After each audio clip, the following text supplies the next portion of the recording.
Hello. Hi, Steve. We are Little Mermaid. Alright, have fun in this video. So I have to do an interview about like what you guys think of world religions and what you know about world religions and that kind of thing. So if you want to like share your experiences overseas and that kind of thing from Hong Kong, China, and Malaysia. Should I start first? Yeah, Right, you so- should start. So in Malaysia, it's a Muslim country, and so good thing it's not super strict like the Saudis, but we have all kinds of religions. That we have the Hindus, the Buddhists, even the Taoists too, and different sects of Christianity, and how all of us, I guess, in this multicultural place, we're all living together, coexisting, and there's no conflict or what, and so it's not too crazy. Yeah. So growing up, it's kind of normal to talk to someone who's a Hindu or what. It's not like, oh no, I can't talk to someone who's the opposite religion or what, you know. Do you tend to know a lot about those religions being in that kind of like area, or do you kind of all stick to your own separate little groups and not really like share like beliefs and that kind of thing? I mean, most people would just stick to their own group, but our family, we have lots of friends who are around that area, and we took classes and visited different mosques too and stuff, yeah.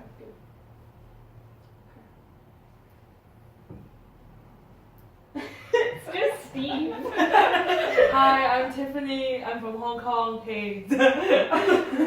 So for Hong Kong is more like you have your freedom, you have your right to believe whatever you want.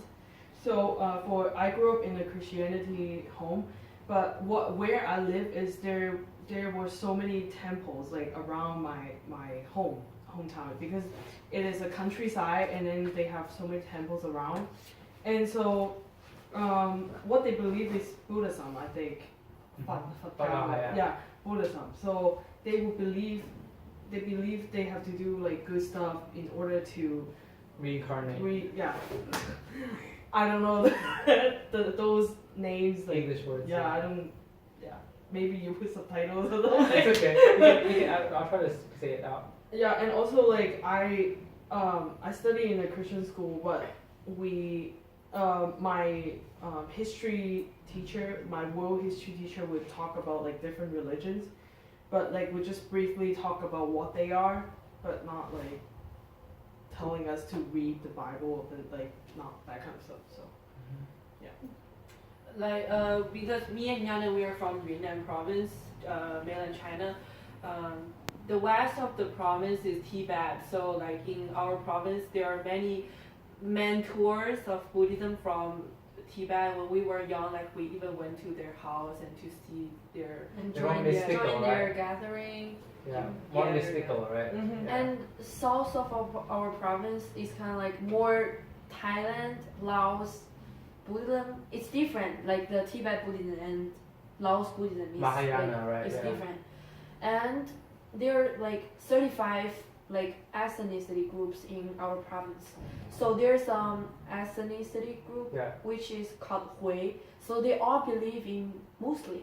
They're all Muslims. Minority. And they don't eat pork, but like only old people will read the book of Quran, yeah. Quran, and young generation, they don't really understand what's the value behind it. Do they cover their heads like the women? Yeah, no, they do. They like do. my classmates, they don't. Okay. If they're Hui, they don't Like- they don't cover their heads. But but the Muslim The restaurant, old the- generations, they they cover their do Do it. they have mosques? Mosque? mask. 回教堂 No. 有的，昆明有很多回教堂。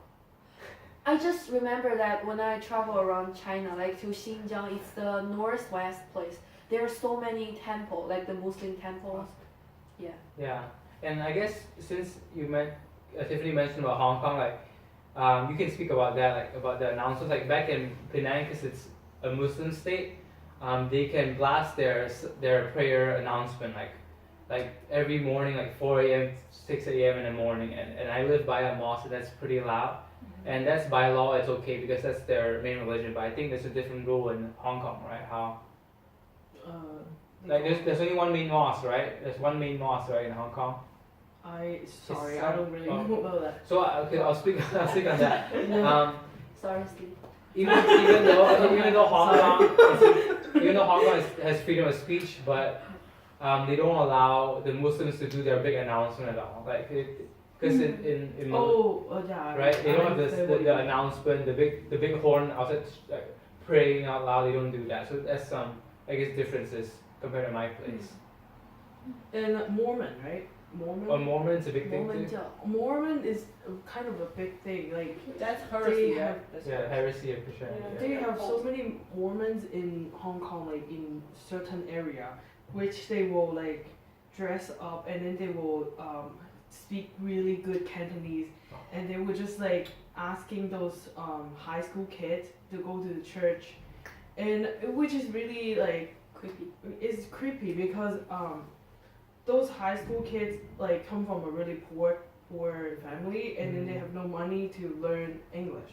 So the Mormon, what they do is like they will speak good Cantonese and trying to ask them to go to church, and they will have like English tutoring them.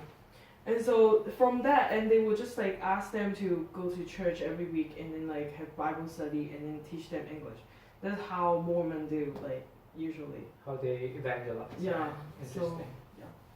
So Ben, you grew up in like Muslim country. Do you ever like feel curious or you want to read Quran or?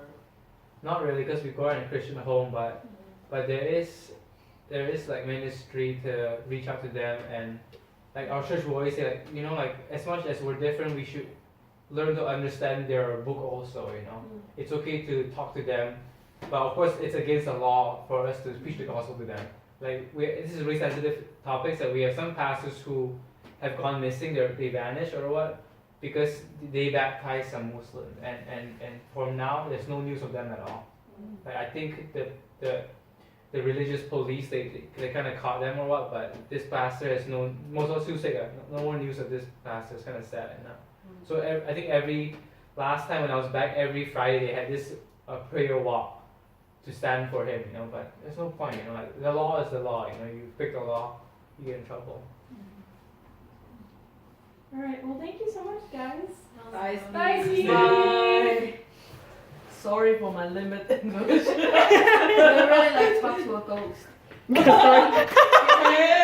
Talk to a ghost. All right. Bye. Bye bye.